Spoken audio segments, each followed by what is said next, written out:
Sejam muito bem-vindos, meus queridos alunos, para mais uma aula.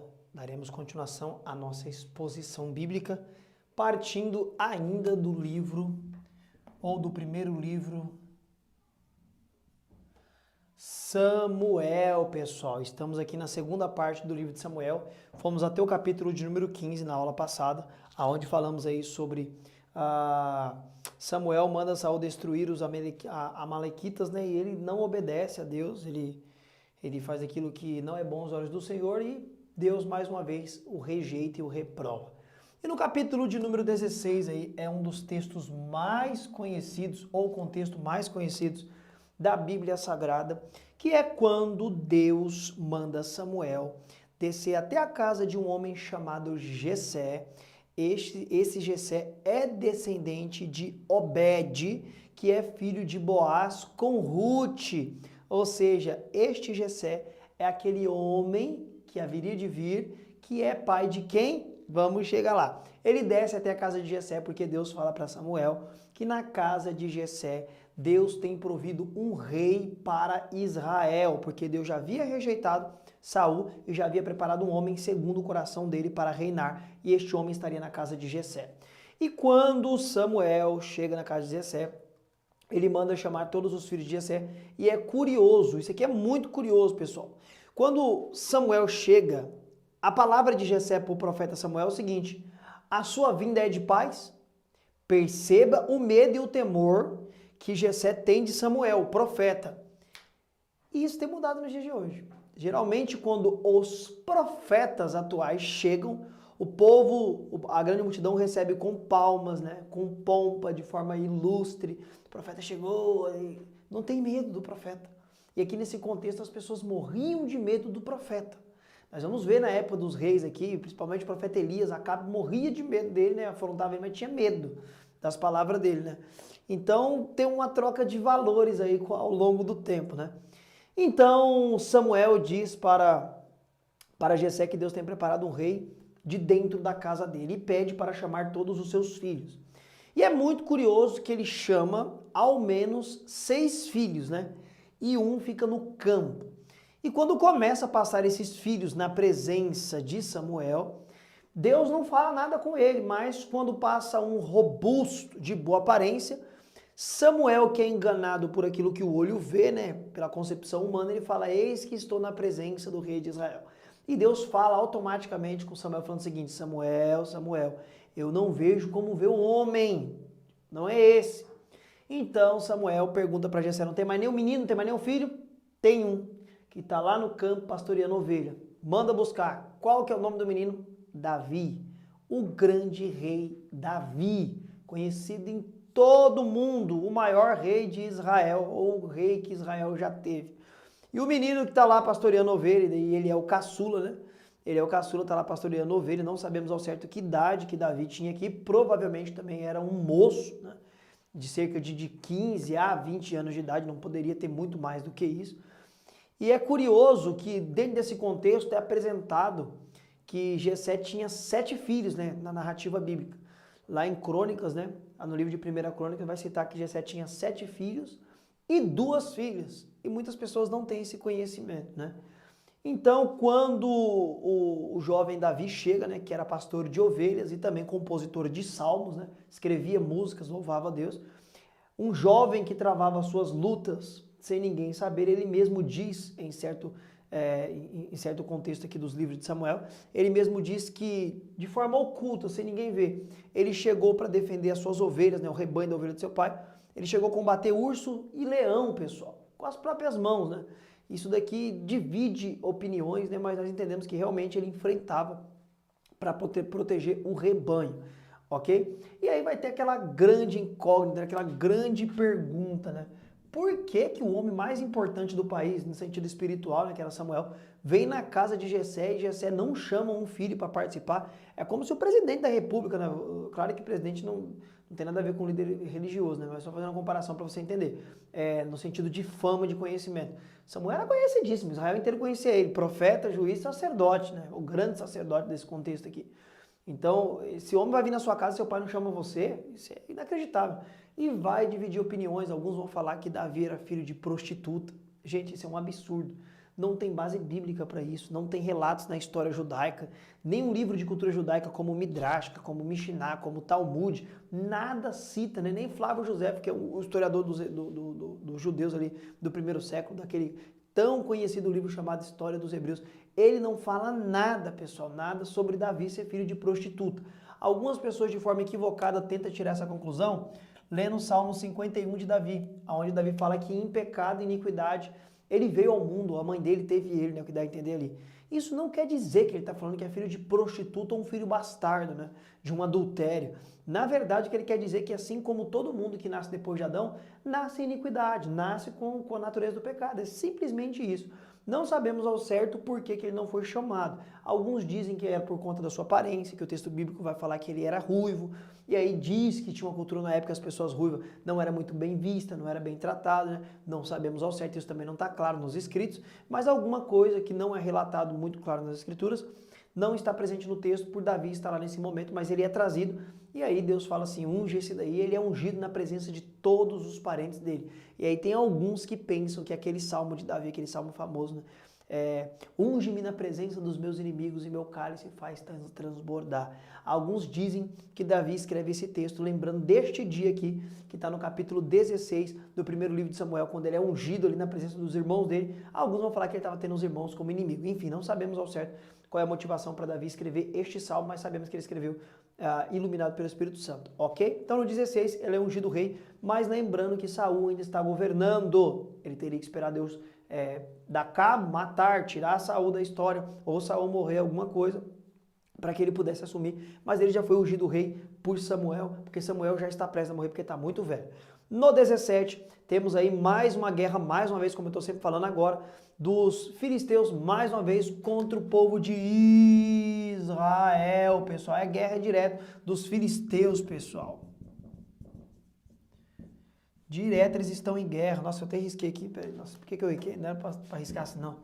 Me atrapalhei tudo aqui agora. Eles estavam em guerra direto, pessoal, com os filisteus. Nossa, deu ruim aqui de novo, peraí.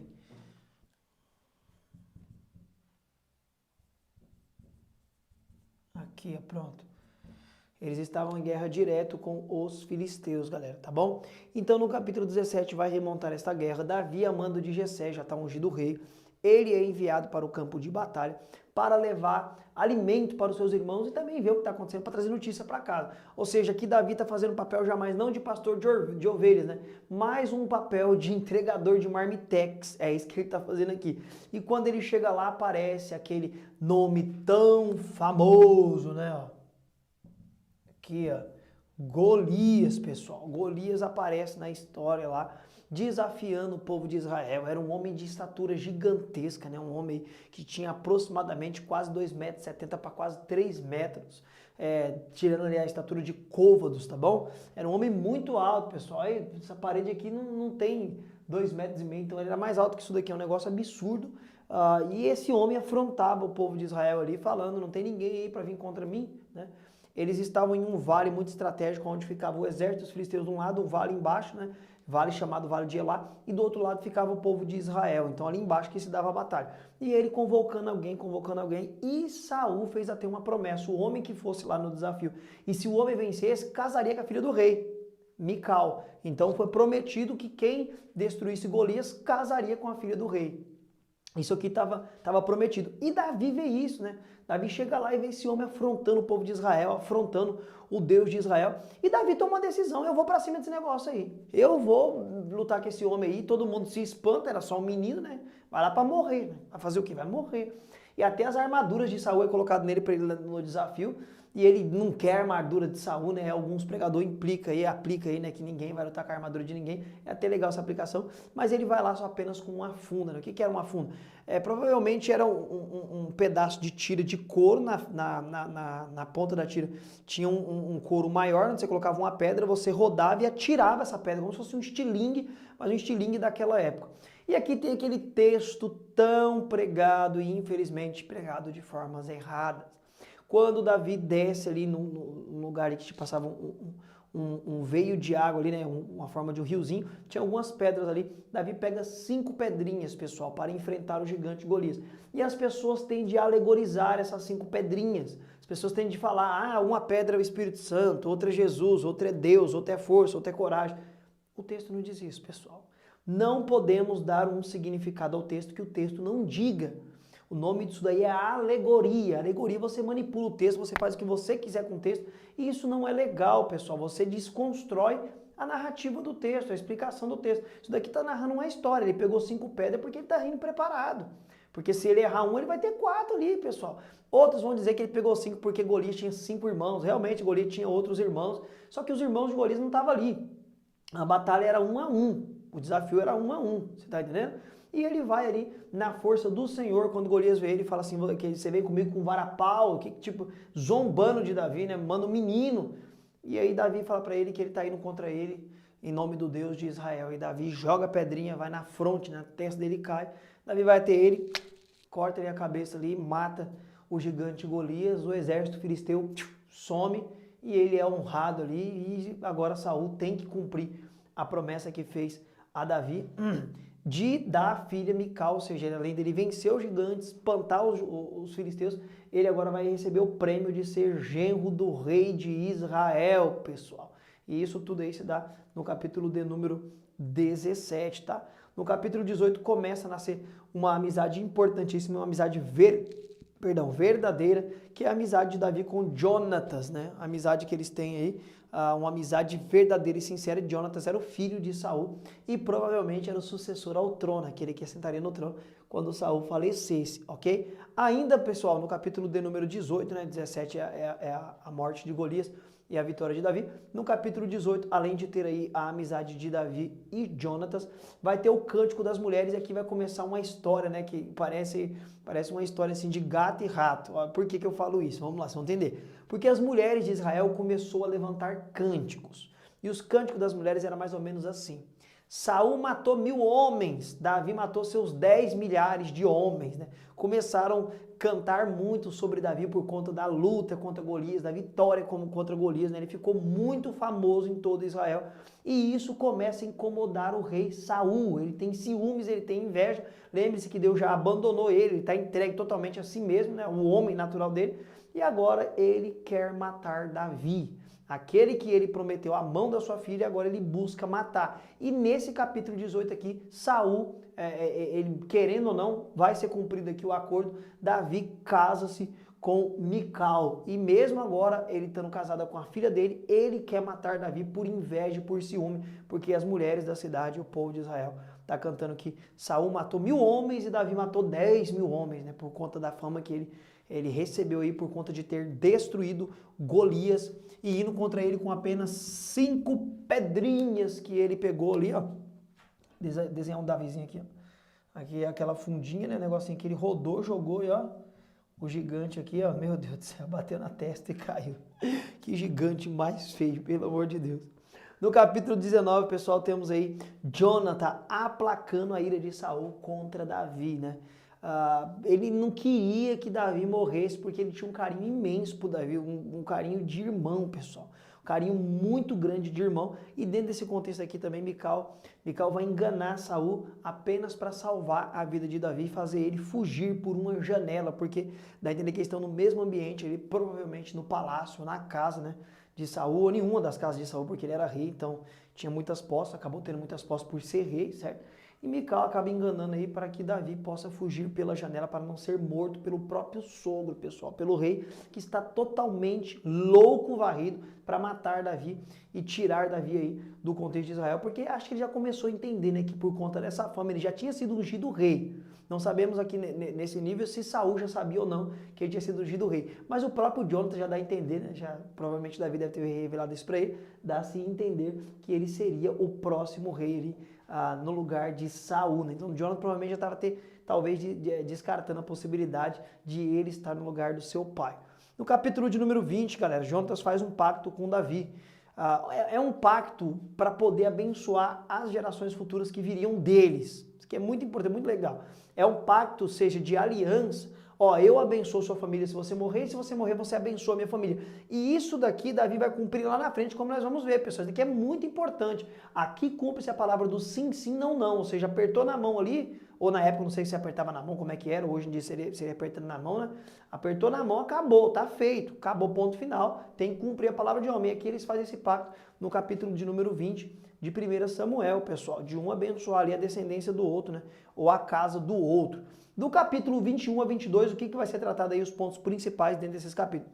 Davi fugindo de Saul com os seus homens. Davi não andava sozinho, ele tinha os seus valentes, os valentes de Davi. Davi chega até onde está o sacerdote Aimeleque. E eles, padecendo de fome e necessidade, pedem mantimento para Aimeleque, mas só tinha pão santo, ou pão consagrado. Ou seja, lembre-se que eles trabalhavam no tabernáculo, né? 24 horas praticamente a gente no tabernáculo, e tinha ali os pães que só o sacerdote podia comer, pessoal. Tinha os pães ali que só eles podiam comer porque eram pães do templo ali, do santuário. Não era para ser dado para qualquer pessoa. Então tem uma conversa ali, se os homens estão purificados, se não teve relação com mulher, tal. E se eles não comem aqui, pessoal, eles morrem de fome, eles iam morrer de fome. E é esse texto que no Novo Testamento Jesus Cristo vai falar quando os fariseus alegam que no sábado os discípulos de Jesus quebravam a lei comendo espiga de milho, né? Pegando, colhendo espiga de milho e comendo. E aí Jesus Cristo cita isso daqui, né? Davi comeu os pães lá da mão do sacerdote Ameleque e não teve condenação nenhuma por ele. Por quê? Porque aqui, pessoal, nós entendemos que quando a vida está em risco, alguns princípios do eterno podem ser quebrados. Deus tinha proibido comer esse pão, mas aqui a vida estava em risco, ou come ou morre. Então, para a preservação da vida, ele comeu os pães aqui e não deu nada para ele, não teve castigo de Deus e ninguém morreu. Dentro ainda deste contexto aqui, né, Davi vai estar lá dentro da caverna de Adulão, escondendo, ele está fugindo, pessoal. Lembre-se que agora Davi, desde o momento que as mulheres começaram a cantar que Davi matou mais homens que Saul, Davi começa a fugir, é uma fuga sem fim, e Saul atrás dele que nem uma fuga de gato e rato, uma loucura. E dentro desse contexto aqui do 21 ao 22, né, pessoal, Saul chegando perto ali das regiões onde que Davi está fugindo, ele está indo no rastro de Davi, ele chega ao conhecimento que Davi foi ajudado pelos sacerdotes, né? Os sacerdotes ali não capturaram Davi, sabendo que Saul quer ele, e aí Saul comete uma barbaridade, uma loucura. Já quis dar um de sacerdote lá atrás oferecendo sacrifício que ele não podia. E aqui ele manda matar, pessoal, ele manda matar 85 sacerdotes, pessoal. 85 sacerdotes de Nob, ele manda matar. Ele quer acabar com quase todos os sacerdotes, pessoal. Ele tenta acabar, porém, dentro desses sacerdotes aqui, Abiatar consegue escapar. Abiatar consegue escapar, mas ele comete essa atrocidade de matar 85 homens que se vestia de pano fino e linho e se apresentava a Deus no santuário. Olha a loucura de um homem psicopata que quer o poder de qualquer jeito e quer matar aqueles que podem ser uma ameaça para o seu reino e o seu reinado, o seu poder, tá? Do 23 ao 24, o que vai acontecer aqui? Saul continua perseguindo Davi no deserto de Zifé. A perseguição não para de jeito nenhum. E neste contexto aqui, Saul vai entrar em uma caverna para descansar e Davi entende que Deus deu ele nas mãos de Davi. Davi vai ter a oportunidade de acabar com a vida de Saul, de matar ele agora. Tanto que os homens de Davi falam assim, certamente Deus tem dado Saul nas tuas mãos. Tipo assim, vai lá e mata e agora você assume o trono e ponto final e acabou. Mas Davi entra nessa caverna de uma forma que ninguém vê e corta um pedaço da orla do vestido de Saul para mostrar para ele, tipo assim, ó, tá vendo? Eu não te matei porque eu não quis. Mas Davi se arrepende, pessoal. Davi se arrepende e a consciência dele pesa porque é o seguinte, ele tem uma noção, ele fala assim, quem sou eu para tocar em ungido do Senhor? E aqui é muito importante você entender isso. Muitas pessoas querem usar esse texto aqui, pastores, que na verdade são muitos lobos, né? Lobos que querem usar esse texto para fazer o que eles quiserem. Faz um monte de prática mentirosa, herética, falsa e fala, fala nada contra mim não, hein? Porque eu sou ungido do Senhor. Ai daquele que tocar no ungido do Senhor. Por conta dessa citação aqui de Davi. Só que nós temos que entender o que é ungido aqui e o que Davi está tentando expressar aqui para nós. Ungido aqui nesse contexto significa aquele que tem uma cobertura espiritual, aquele que teve uma capacitação de Deus. É isso que significa ungido, ok? Então Davi entende o seguinte, que se Deus capacitou ele e colocou ele, Deus tira ele. Não é Davi que vai dar fim na vida dele, não. Se Deus colocou e Deus capacitou, Deus tira ele. Quem sou eu para tocar naquele que Deus colocou e capacitou? Então o próprio Deus que colocou é o Deus que vai tirar. Você tá entendendo? É mais ou menos isso que Davi quer dizer aqui, pessoal. Agora quando você vê um herege, um falso profeta, um falso pastor, ensinando coisa errada e vem com essas falas, aí você fala assim, ó, Novo Testamento, todo mundo é ungido. Todo mundo tem uma capacitação espiritual que é o Espírito Santo que habita em nós. Tá entendendo? Então, esses são os pontos principais do capítulo 23 e 24, aqui da nossa exposição de 1 Samuel. Capítulo 25 e 26, pessoal, o que vai ser retratado aqui? A morte de Samuel. Chega-se o período de Deus levar este grande homem de Deus, tríplice ministério e um dos maiores homens que teve intimidade com Deus. Tanto que lá na frente, na época que está para estourar o cativeiro babilônico, nós vamos chegar lá, o próprio Deus diz que ainda que se Moisés e Samuel orassem a Deus, intercedessem pelo povo, Deus não voltaria atrás. Eles iriam ser presos no cativeiro, iriam perder Jerusalém. Você vê a moral que esse homem teve com Deus. Santo homem de Deus, bendito seja Deus pela vida de Samuel. Certo? Davi, mais uma vez, vai poupar Saul. Continua a perseguição do 25 ao 26. E agora ele vai entrar em uma caverna onde Saul estava dormindo. Ele vai pegar provavelmente ali hoje, o que seria para nós odre ou uma garrafa d'água, um lugar ali que ele usava para carregar água. Naquele contexto, muitas vezes a pessoa usava até mesmo estômago do animal, né, feito de couro, costurado o couro do animal ali. Chamava-se odre, podia se chamar odre, tá? Então ele pega ali a água de Saul e pega a lança de Saul, para mostrar mais uma vez que Deus tem dado Saul nas mãos dele. Ele não quer matar Saul de jeito nenhum, porque ele entende que Deus colocou e Deus é quem vai tirar, pessoal, tá entendendo?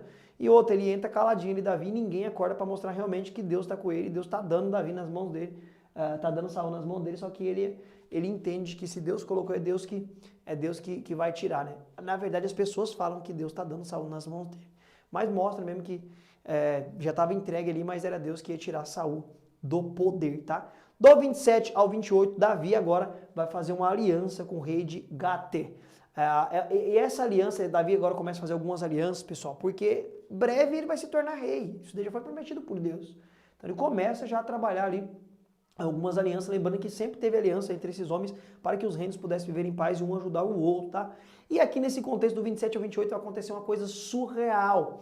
O próprio Saul, que quando ele se torna rei, ele manda expulsar e matar todas as feiticeiras, aquelas que consultavam os mortos, ele manda acabar com todas, ele agora vai atrás de uma. Por quê? Porque Samuel morreu e quando ele queria consultar a Deus, Saul ia ter Samuel. Samuel morreu, não tem ninguém para ele consultar a Deus, ele vai atrás de uma feiticeira, mas ele vai disfarçado porque ele mesmo mandou matar todas, sumir com todas. E aí a feiticeira vai ter uma conversa, não entende que é ele, né? E aqui tem um texto muito obscuro, porque vai dividir opiniões. Diz o texto bíblico que a mulher começa a fazer suas feitiçarias e ela diz que tem um homem subindo e ela começa a falar as características deste homem. Saul, que está ali ouvindo ela falar, fala assim, é Samuel. Só que Saul não vê a visão que a mulher está vendo, a suposta visão que a mulher está vendo. Só a mulher que está vendo. E a mulher começa a falar com aquele suposto espírito do profeta que está ali.